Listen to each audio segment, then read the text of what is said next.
కర్నూలు మహిళా పోలీస్ స్టేషన్లో అవినీతి భాగవతం బట్టబయలైంది. ఫిర్యాదుదారు నుంచి లంచం డిమాండ్ చేశారు. ఎస్ఐ కిరణ్ కుమార్ను రెడ్ హ్యాండెడ్గా పట్టుకున్నారు ఏసీబీ అధికారులు. శివనాగిరెడ్డిపై కంప్లైంట్ చేయడానికి వెళ్ళింది ఎనకళ్ల గ్రామానికి చెందిన అతని భార్య కంప్లైంట్తో కేసు నమోదు చేశామని, అరెస్టు తప్పదని శివనాగిరెడ్డికి ఎస్ఐ కిరణ్ బెదిరించినట్లుగా తెలుస్తోంది. అరెస్టు చేయకుండా ఉండేందుకు 30,000 రూపాయలు ఈ సందర్భంగా లంచం డిమాండ్ చేసినట్లుగా సమాచారం. శివనాగిరెడ్డి ఇంటి వద్ద లంచం తీసుకుంటూ ఉండగా రెడ్ హ్యాండెడ్గా ఏసీబీ అధికారులు పట్టుకున్నారు. ఎస్ఐని అరెస్టు చేస్తున్నామని వెల్లడించారు ఏసీపీ డీఎస్పీ సోమన్న.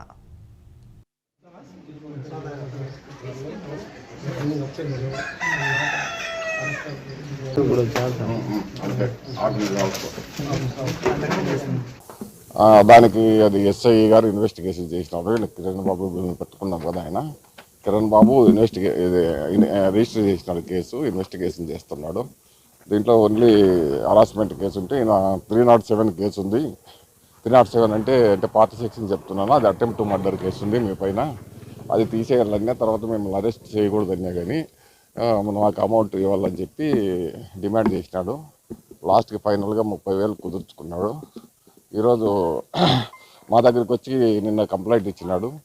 ఈరోజు మేము 30,000 కుదుర్చుకున్నాడు, అదంతా రికార్డ్ చేసుకొని వచ్చినాడు, కంప్లైంట్ ఇచ్చినాడు. తర్వాత ఆయన ఎస్ఐ గారికి ఫోన్ చేస్తే ఎస్ఐ ఇంటి దగ్గరకు తీసుకొని రండి అని చెప్పినాడు. ఇంటి దగ్గర తీసుకొని వచ్చి డబ్బులు ఇంటి దగ్గర పక్కన పెట్టిపోమంటే దగ్గర ఆ బాక్స్లో పెట్టిపోయినాడు. వెంటనే మేము రెడ్ హ్యాండెడ్గా పట్టుకోవడం జరిగింది. తెచ్చిన దీన్ని బట్టి మేము అది తెచ్చిన వాయిస్ రికార్డులు బట్టి డిమాండ్ చేసినది కూడా ఉండడానికి లంచం డిమాండ్ అంటే 307 అని చెప్పినాడు, భయపెట్టినాడు ఆయన్ని. లేదు, ఓన్లీ వేధింపుల కేసు ఉంది. 307 అని భయపెట్టి ఆ సెక్షన్ తీసేయాలన్నా, అరెస్ట్ చేయకోకుండా ఉండాలన్నా. ఉత్త 307 అంటే బెయిలబుల్ అని అందరికీ తెలుసు కదా. ఇక కర్నూలు మహిళా పోలీస్ స్టేషన్లో వెలుగు చూసినటువంటి అవినీతి భాగవతానికి సంబంధించి మరిన్ని అప్డేట్స్ మా కరెస్పాండెంట్ మల్లికార్జున్ అందిస్తారు. మల్లికార్జున్, దీనికి సంబంధించి పోలీసులు ఏం చెప్తూ ఉన్నారు? అలాగే అధికారులు, ఏసీబీ అధికారులు ప్రధానంగా పట్టుకొని 30,000 రూపాయలు లంచం తీసుకుంటూ ఉండగా ఎస్ఐ కిరణ్ కుమార్ను రెడ్ హ్యాండెడ్గా పట్టుకున్నటువంటి పరిస్థితి ఉంది కదా, ఈ అప్డేట్స్ ఏంటి? మురళి, మనం చూసుకోవచ్చు, కర్నూలు మహిళా పోలీస్ స్టేషన్ లో పనిచేస్తున్నటువంటి ఎస్ఐ కిరణ్ కుమార్ ఎవరైతే ఉన్నారో ఇతను పూర్తి స్థాయిలో ఒక వ్యక్తి దగ్గర నుంచి కూడా 30,000 రూపాయలు లంచం తీసుకుంటుండగా ఈ రోజు ACP DSP Somanna red handed గా పట్టుకున్నారని మనం చెప్పుకోవచ్చు. ముఖ్యంగా నంద్యాల జిల్లా బనగనపల్లి మండలం ఎనకళ్ల గ్రామానికి చెందినటువంటి శివనాగిరెడ్డిపై అతని భార్య మహిళా పోలీస్ స్టేషన్ లో ఫిర్యాదు ఇచ్చిందని చెప్పవచ్చు.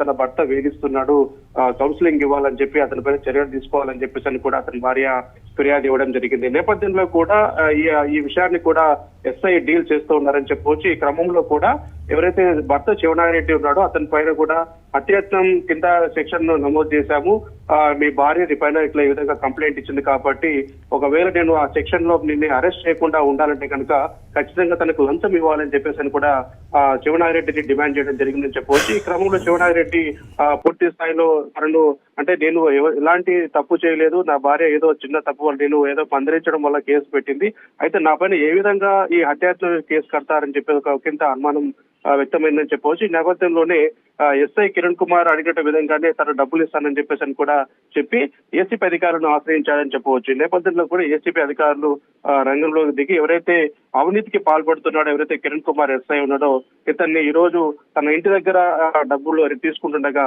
రెడ్ హ్యాండ్ గా పట్టుకున్నారని చెప్పవచ్చు. ఏదైతే మహిళా పోలీస్ స్టేషన్ అంటే ఎంతో నమ్మకం ఉంటుంది, ఇలాంటి సందర్భంలో కూడా ఎస్ఐ నిజాయితీగా ప్రవర్తించాల్సినటువంటి ఒక ప్రభుత్వ ఉద్యోగి ఈ విధంగా సెక్షన్ల పేర్లు చెప్పి డైరెక్ట్ గా ఒక వ్యక్తిని కూడా గతంలో కూడా కిరణ్ కుమార్ కు సంబంధించి అవినీతి విషయం అనేది ఉన్నతాధికారుల దృష్టికి వెళ్ళినప్పటికీ కూడా ఉన్నతాధికారులు స్పందించలేదనేటువంటి మాట ఇప్పుడు రెడ్ హ్యాండెడ్ గా పట్టుకున్నటువంటి సందర్భంలో పోలీసు ఉన్నతాధికారులు ఏం చెప్తున్నారు?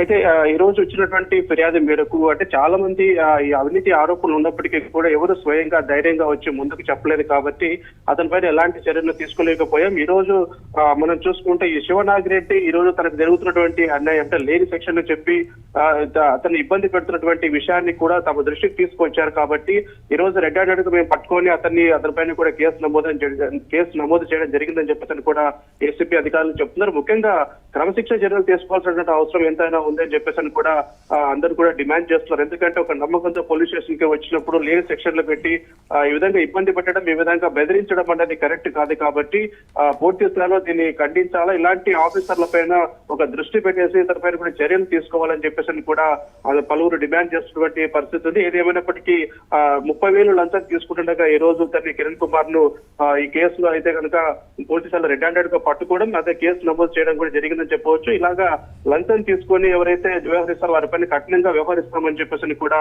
ఏసీపీ డిఎస్పీ సోమన్న తెలియజేశారని చెప్పవచ్చు. Right, thanks for updates Mallikarjun. ఇక కర్నూలు మహిళా పోలీస్ స్టేషన్లో అవినీతి భాగవతం వెలుగు చూసింది. ఫిర్యాదుదారు నుంచి లంచం డిమాండ్ చేసినట్లుగా సమాచారం. ఎస్ఐ కిరణ్ కుమార్ ఈ నేపథ్యంలో ఏసీబీ అధికారులు రెడ్ హ్యాండెడ్గా పట్టుకున్నటువంటి బ్రేకింగ్ న్యూస్ చూస్తున్నాం. శివనాగిరెడ్డిపై కంప్లైంట్ చేయడానికి వెళ్ళినటువంటి యనకళ్ళ గ్రామానికి చెందిన అతని భార్య కంప్లైంట్తో కేసు అయితే నమోదు చేశామని చెప్పి అరెస్టు తప్పదని శివనాగిరెడ్డికి ఎస్ఐ కిరణ్ కుమార్ బెదిరించినట్లుగా తెలుస్తోంది. అరెస్టు చేయకుండా ఉండాలంటే 30,000 రూపాయలు లంచంగా ఇవ్వాలని కూడా ఎస్ఐ డిమాండ్ చేసినట్లుగా సమాచారం. శివనాగిరెడ్డి ఇంటి వద్ద లంచం తీసుకుంటూ ఉండగా రెడ్ హ్యాండెడ్గా ఏసీబీ అధికారులు అయితే పట్టుకున్నారు. ఎస్ఐని అరెస్టు చేస్తున్నామని ఏసీబీ డిఎస్పీ సోమన్న వెల్లడించినటువంటి పరిస్థితి ఉంది.